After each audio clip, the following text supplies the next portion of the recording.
Hi, I'm Grady Culhane, and welcome to the CapeCod.com News Center. I'm joined today by two special guests from the Cape's transportation industry. Do you mind introducing yourselves for our listeners, starting with you, Tom?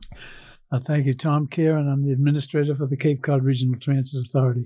All right, awesome. And Kathy? I'm Kathy Jensen, Deputy Administrator for the Cape Cod RTA. All right, thank you both for joining me in studio today. It is a pleasure. We have a lot of conversation points to hit today, all about transportation. Of course, it's the busy summer season. We just wrapped up Memorial Day, and actually, now that I think about it, can you guys give me a quick rundown of what Memorial Day weekend looks like for you guys? Is it a busy time? Are the buses loaded, or?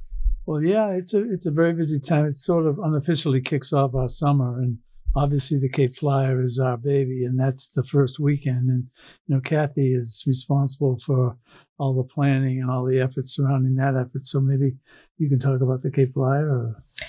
Yeah, sure. If you could tell us a little bit more. I also know there's the new edition of the first class car, so we can start with that and then go from there. Yeah, we had a very successful week, and it was the best we've had in years. So we do have the addition of our first class car. So reclining seats, tray tables, a complimentary cocktail, and seat side service. So that's a bit of an upcharge for the Cape Flyer plus a ticket. All right, awesome. I believe it's $15 for the one-way ticket for the upcharge, and that's $20 for round trip. Correct. Is that correct? Okay, because that's not that I'm thinking in like first class for like airplane charges, and it's nowhere. It's not equatable. So it's very interesting to see. But I also know you rolled out expanded amenities for the car, all the cars with like free Wi-Fi and stuff like that, and like the bikes and stuff. So you've been kind of playing with this for a while, it seems. Yes. We do have a bike car that can hold up to 50 bikes. We have the additional the cafe car, which has been on there for the entire 11 years that we've been.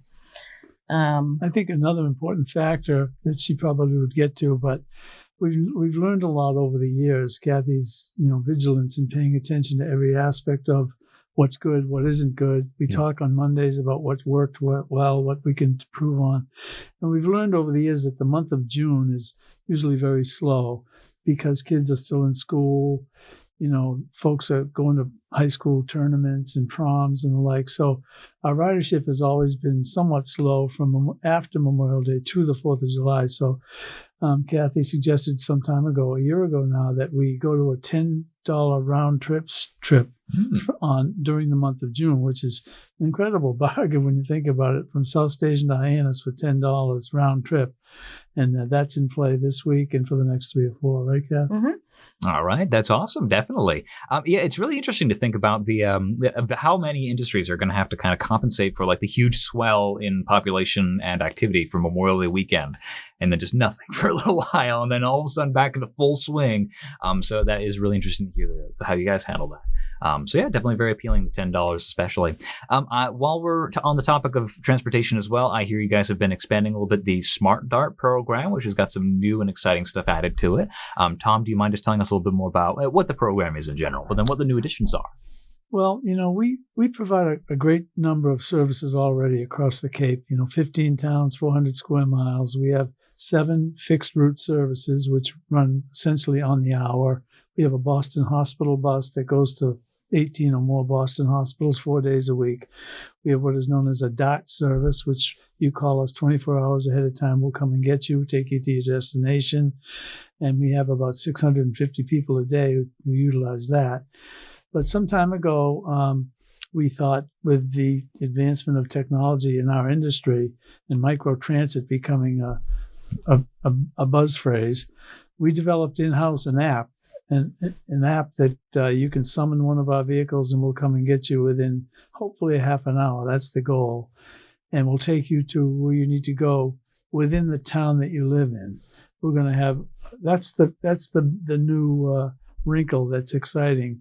We wanted to do this 3 or 4 years ago, but COVID came, and because of that, we had driver challenges with hiring drivers and getting the vehicles in place. Now we have the vehicles and drivers in place, so we're going to have SmartDART capabilities in all 15 Cape communities. So you live in Bourne and you want to go anywhere in Bourne, you summon one of our vehicles with the app, and you can download the app on our website.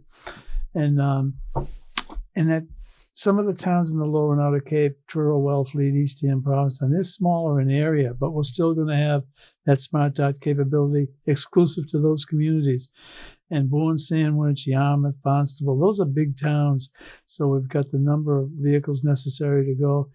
And ideally, we'd like to take you to one of our fixed routes where there'd be no transfer fee. You can transfer to one of our fixed routes for nothing, go down the Cape, visit the Cape, and that's kind of the goal. It's for short trips. And, this has taken a lot of work and a lot of planning, and Kathy has headed up that effort with our operations team. So I understand what we're going to be doing, and it's on June 22nd when we unveil this. But I don't know, Kath, if there's anything else that is worth mentioning relative to this effort. I think you just about covered it, but all of these trips are $3. I don't know if you... That's right. Yeah, so $3 trips. And $3 per transportation trip. Okay, and with one fell swoop, they've completely sunk Uber on Cape Cod, is what I'm gathering from here. Well, it's very much like Uber and Lyft, but the difference is, which Kathy mentioned, $3 per transportation trip plus.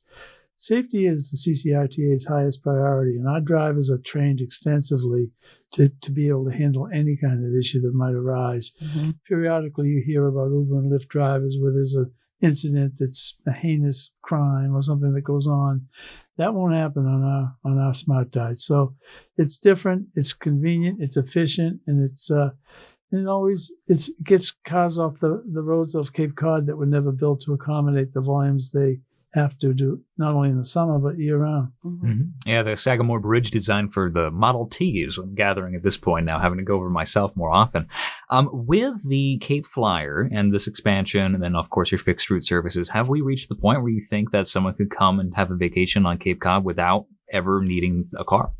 Have we reached that point? Can it go to the beach, hit all the stores? I actually do think that, and I'm sure Kathy can expand on it, but I say this quite often. For many years I've been around. I was, in the legislature, and I worked in the executive branch of transportation. So I've always inquired to the constituents of Cape Cod, would you be interested in train service down here? And they always say, well, we'd love to have train service down here. Wouldn't have to drive in the backups on Route 3. But how do I get to my final destination? So what we have done over the past several years and all the years of the Cape Flyer, we've got worked with the steamship, our multimodal partners, Highline. Kathy communicates with Highline every Friday night when the train's coming in to let us know, to make sure we make that last Nantucket boat. Mm-hmm. So you can get off the train at the south side of the canal at the Bourne stop under the Bourne Bridge and get to your final destination in a seamless transfer in a very efficient manner. Or you can go down to Hyannis and go down Cape through Peter Pan or one of our vehicles. And it's worked out very well, and people really you don't need a car. And once you get here, you now have SmartDART capabilities and other capabilities to get around. So, it's a public transit system, but it's pretty good. And we've got a lot of great people that work for us that really care about making a difference. Yeah, that's awesome. It's really interesting to see the developments going on, trying to, obviously, Cape Cod, one of the biggest issues has been transportation. Also, something that has been a factor is older residents that might have trouble getting around. Is there, I'm sensing that there might be some extra stuff to talk about there. Kathy, do you mind taking it away for us? Tom has always directed, his staff to just basically take care of the entire population, make sure that, everybody is treated well. And so, it's the senior population. There was an article several years ago that had come out, and Tom kind of took a little bit of offense to that. Oh, no. What? Was it our article, or was it somewhere else? No, it was an article that was basically, there's not enough transportation for seniors out there. So Tom, we had a huge press conference, and he said, no, these are the things that we're doing. And then, so that was the initial beginning of the COA partnership that. The article indicated, it really didn't say that we were doing anything poorly. It just said there was inadequate planning in transportation and housing. So we both called over to the Cape Cod Times at the time and said, let us show you what we're doing now, and then come back in 6 months and see what we're doing. So we further enhanced our relationship with the councils on aging. And we now have a senior mobility manager on our staff who interacts with the councils on a weekly basis. And we talk and communicate all the time. We've developed a new Go card that's really exciting for seniors. Kathy led that charge effort as well. And just in the last 3 weeks, we've registered over 2,000 people by going out to the councils on aging. And we're actually going out again this week to Falmouth. So yeah. And the fact that, and it's ironic you bring it up, Grady, because Kathy and I, yesterday, I was asking her what the median age is on Cape Cod, because I thought we had to call the Cape Cod Commission, but she magically did it on her phone. But we were like 14 years older than the Commonwealth's average median age for seniors. And then, of course, you have different towns like Chatham and others that have an even higher median age. So that really screams out to me as a transportation leader that we need to be cognizant of senior mobility. And we're doing it, and we're doing it well. And we have a great rapport with the wonderful Council on Aging directors. Yeah, that's awesome. Because I mean, we've been talking before. We've been seeing so many issues with cost of living, especially. And then it's like, well, could they get rid of the car? And then we don't have to worry about the maintenance there or paying the bill. And it's like, okay. And then I guess the senior will then starve in their home because they can't get out and go shopping. So like, what is the answer there? And then it's public transportation, I suppose. So that is very interesting to hear, especially. By the way, Kathy, do you mind what was the median age after all, if you remember off the top of your head? Was that 54.9? 54.9. Okay, very interesting. 0.9. That means we know that she did them. She did it all. It also said that 5% of the people on Cape Cod, I hope I'm getting this right, I think I am, are over 85 years old. Okay. So it's the fun with averages where like the median ends up being a little bit lower than potentially like the oldest of the outliers potentially. Well, one of the reforms that we initiated too was free fares on our fixed route for seniors and disabled all the time. So, we have free fares on Fridays on our fixed route for everybody, but for seniors and disabled, they can take our fixed route at any time for nothing, which is, a tremendous way to go out and look at the scenic vistas across Cape Cod. Mm-hmm. Yeah, it's awesome. Just for clarity as well, for people, do they have to have their driver? Do they have to have an ID of some kind? They have to have either a driver's license or our Go card. Okay. The Go card is just just get their picture on it. They just show it to the driver. But that's the point of just going to identify out. yourself. Yeah. So you can. So that's the other thing is that you'll go and you'll also help make these like identifications for people, so they don't have to go down to the RMV or whatever. Right. Okay, meeting the people where they are. We like to hear it. That's awesome. So as well, I also wanted to ask a little bit more about, of course, the biggest transportation issue of all, which is the two aging bridges that we just alluded to earlier as well. Tom, you're pretty plugged into that. Do you just want to take it away now? Or? Well, I mean, I'm not. The Cape Cod RTA isn't really involved in it, other than they ask us, what our needs are going to be in terms of providing public transit. But I'm involved just because I've been around so long that they keep asking me to be on committees. And Congressman Keating has really done a remarkable job constantly trying to identify the necessary resources. It's quite complicated, but leaders on Cape Cod, Paul Nodzwicki most notably, Andy Gottlieb, Wendy Northcross before her retirement was obviously the leader of that effort. But there's a lot of really intelligent leaders on the Cape that are plugged in. Dan Wolf still plugged in. A lot of Upper Cape folks, Marlene, the head town manager in Bourne. So it's a major undertaking, probably the biggest in the country. And they've identified the necessary resources for construction of the Sagamore Bridge. But they have not yet identified the necessary resources for construction of the Bourne Bridge. And I often say that people coming from Providence, Worcester, New York, going to Nantucket, Martha's Vineyard, often take the Bourne Bridge. And I know Congressman Keating is working around the clock to try to get those funds. And there's grants available that the state and the government, Massachusetts, is really aggressive in trying to identify that. So everything's moving ahead, but it's going to create havoc, in the canal region. When you think about major construction, they're going to be building two bridges beside each bridge, 4 new bridges actually, and then dismantling the Sagamore Bridge when it gets completed. It's complicated, but I will say the HNTV and some of the companies doing the design and are really on top of things and doing all they can do with what they know in terms of no funding yet completed. But they just recently held an open house at the Bourne Community Center. Very informative. They have like 1,000 people that come during the day. So, it's going to be a while. It's really going to be 2034 before the Sagamore Bridge is completed. That's the estimated time of completion, which is 10 years from today.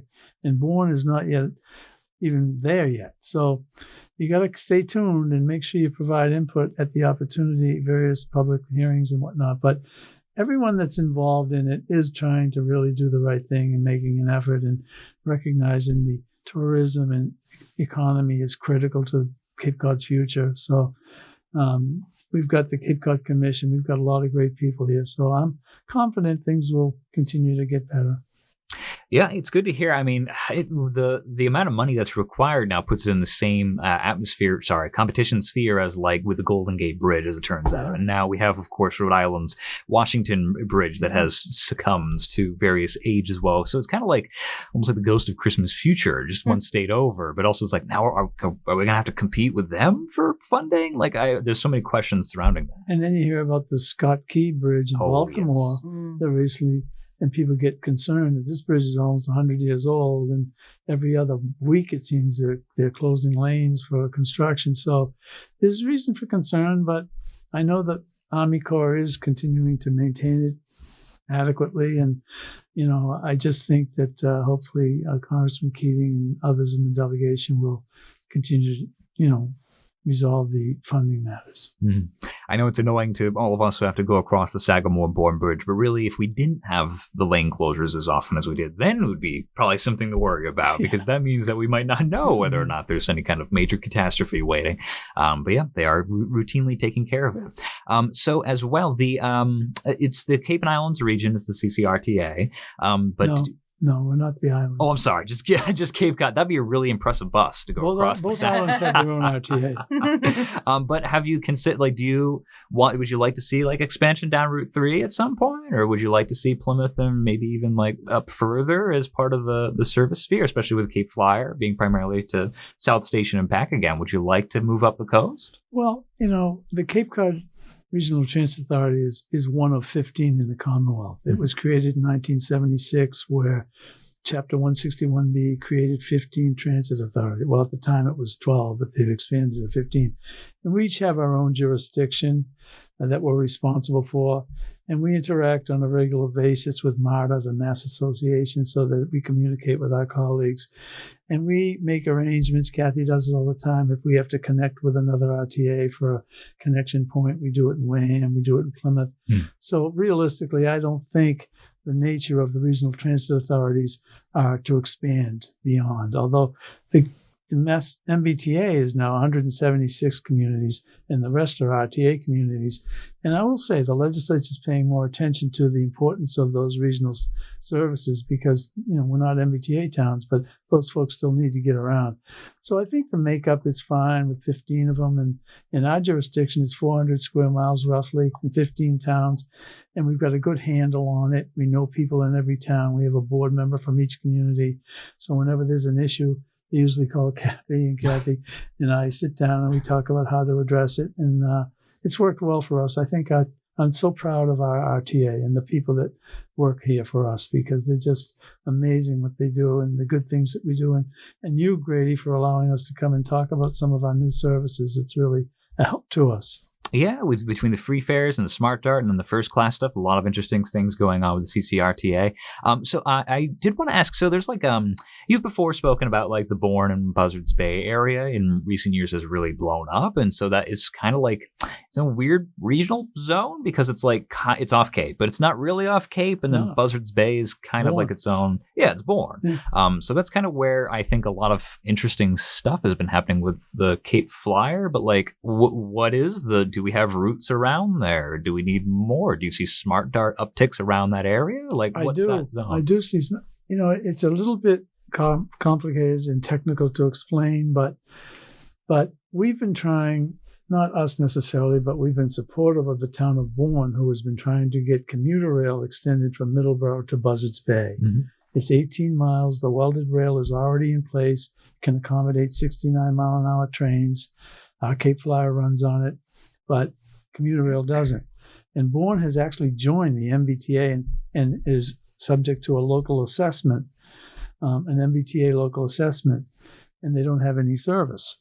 However, a law was created right after that said if you have RTA service, that in that community, it can offset the MBTA assessment. So we have provided more than enough RTA service in there that totally offsets the MBTA assessment, so they don't have to lose any money on the cherry sheet from that. But what the town has done is tastefully develop that community to put. I grew up in Bourne, and I remember when Buzzards Bay was kind of like a blighted, sort of village, and now they've got several beautiful, and Kathy's friend that owns a hotel there, several new housing developments, senior housing. It's developed in a manner that it speaks volumes about transit-oriented development. So when the train does eventually get to Buzzards Bay, and it will, I think the canal region and the bridges is taking priority now, but it will get to Buzzards Bay. We'll have the train there. We'll have our buses there. Be able to get people around efficiently, and we're planning and thinking about that. And we work closely with Steve Tupper over and Christy over at the commission, who are tremendous at what they do. Yeah, it's just interesting because with so much development, it's been so fast over the past few years that it's like, oh, this is sort of like, is this an example of what could be done in other Cape Cod regions? We have the Hyannis drop-off pickup zone, but it's like, could train go there at some point? I don't know. That's kind of maybe putting the cart before the horse. But Kathy, you've been so up to date with the Cape Flyer. Has that almost been more like a test bed where it's like trying to show maybe some state officials like, look, we can make a train work really well in this region? Or so yeah, when we started this, I think that people were a little bit skeptical about the success, and then after the first year, ridership kept increasing. There was more buzz about it. Because of Kathy, primarily. Kathy, it seems like your role is a fixer and I know a guy. That seems to be your two major titles. But please continue. My apologies. That's okay.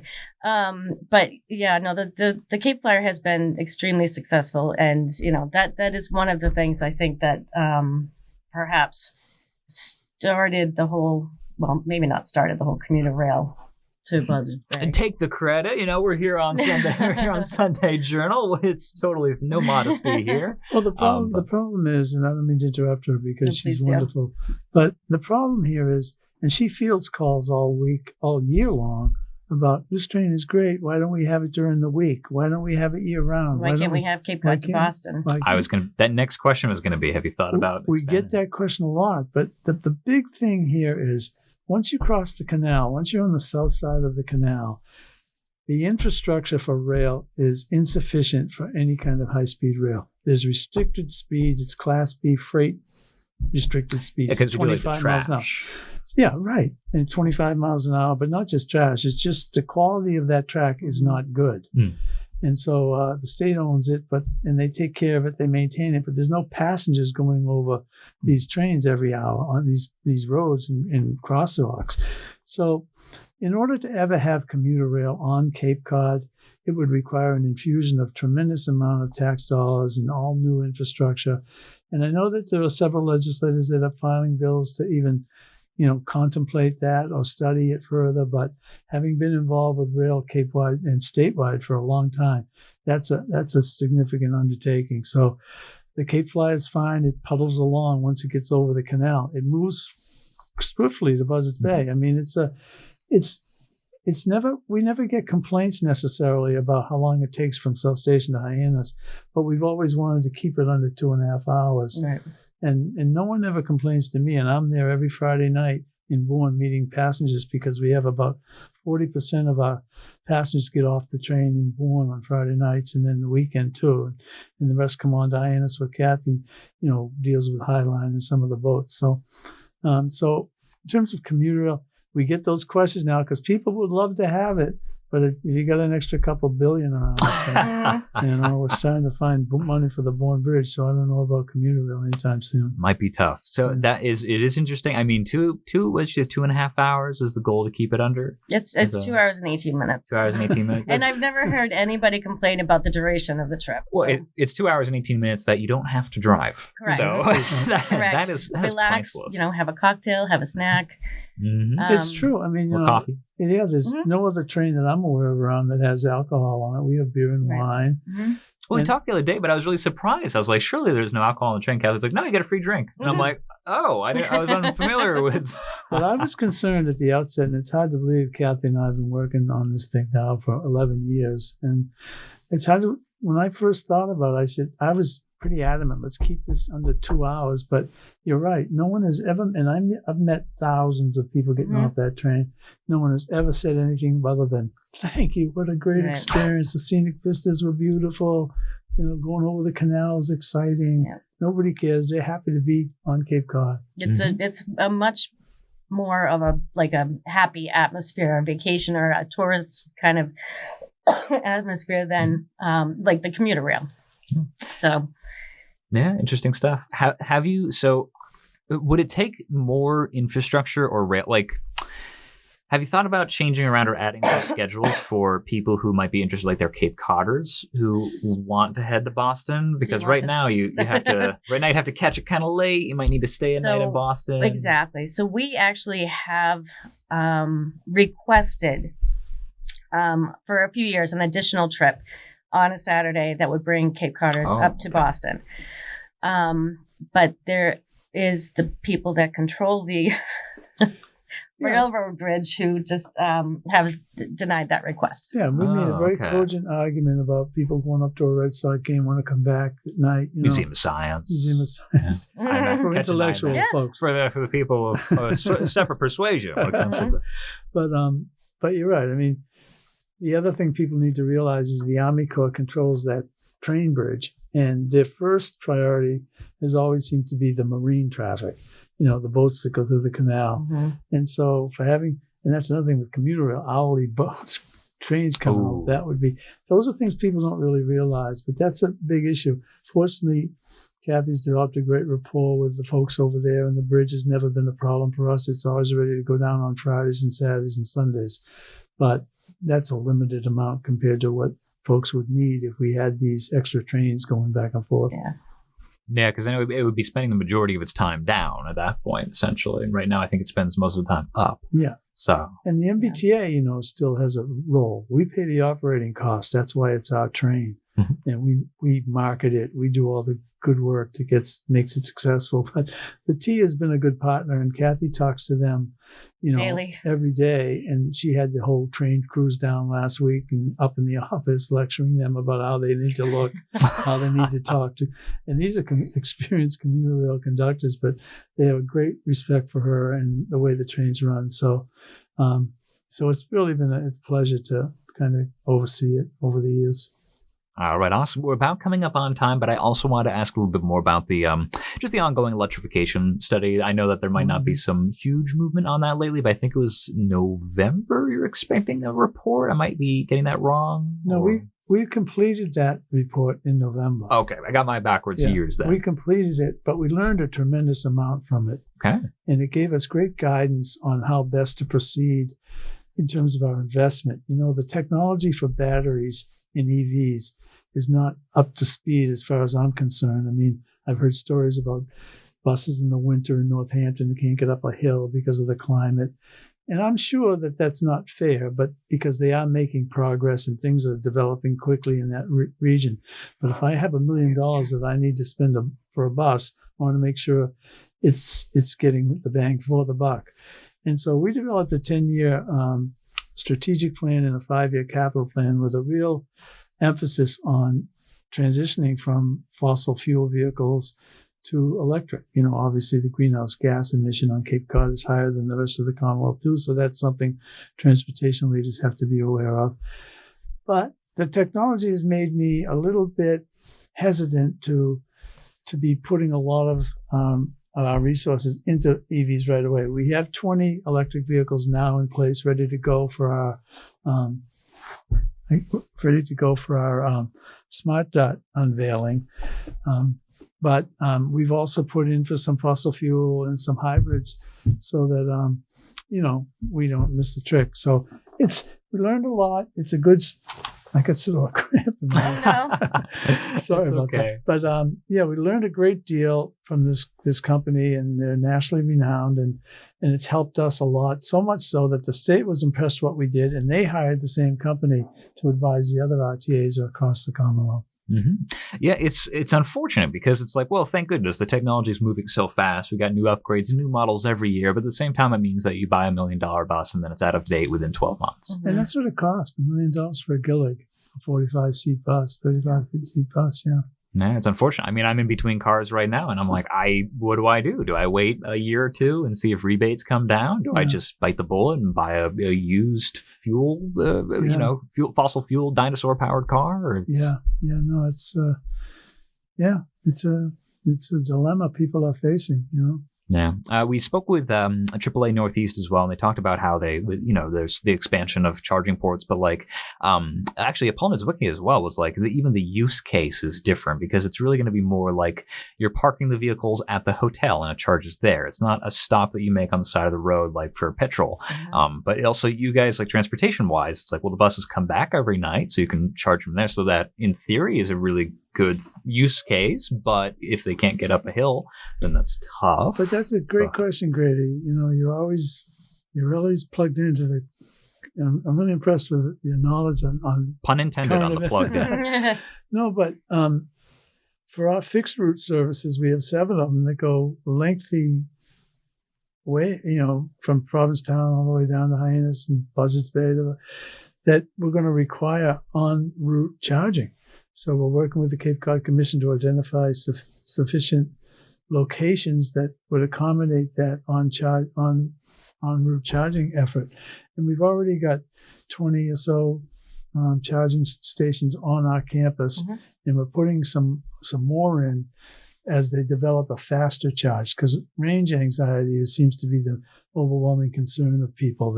Like you said, Paul Niedzwiecki told me, people coming down, they're coming from all over the country to Cape Cod, and they're saying, well, geez, once I'm at an Airbnb in Brewster, can I get to Mashpee?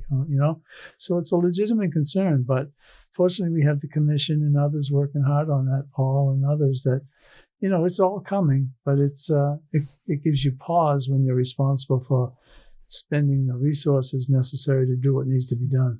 Yeah, unfortunately.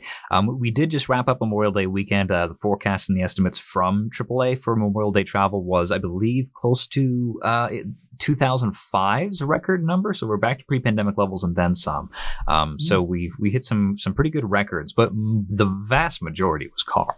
So it's the American road trip is just so ingrained in the culture. It's like, but how do you beat that? I mean, it's decades of investment in the highway space, and we seemingly kind of missed the boat on the high-speed rail, like some places like France or European countries in general have. So how do we try to undo that? Do we just try to embrace it? Can the highways charge our cars with wireless? Like how? There's so many questions. Those are all great questions, and we do have a great regional land use planning agency that's top of best in this Commonwealth in Cape Cod Commission, and they do have access to the best and brightest and information necessary to make these kind of plans and long range as well. So, but those are all very relevant concerns and questions that you raised. Yeah. Well, hopefully we'll have some answers at some point. We've brought up a lot of questions with unfortunately not a ton of answers right now. But we're about coming up on time. Is there anything else you want to highlight for our listeners about ongoing programs, when certain services start, stuff you're looking forward to for the summer while I still have you two in? Well, I just want to thank you and thank the folks who are across Cape Cod who have been really wonderful and welcomed us as we unveil these new services. And June 22nd is a big day with SmartDART in each community. So please look at our website. Easy to navigate, very informative, CapeCodRTA.org. And Kath, I don't know what you're up to. You're doing everything. So. Yeah, I think we pretty much covered just about everything that we've got. All right, awesome. Next time we do this, it's going to be on the SmartDART. We're going to be seeing how long it takes to get from the end of Provincetown all the way down the Woods Hole Terminal for the ferry. We're going to be putting it to the test after June 22nd. All right. Well, thank you both so much for joining me for this conversation. It's been a pleasure. Great. Thank you very much. Thank you, Grady. I'm Grady Culhane, and thank you for joining us.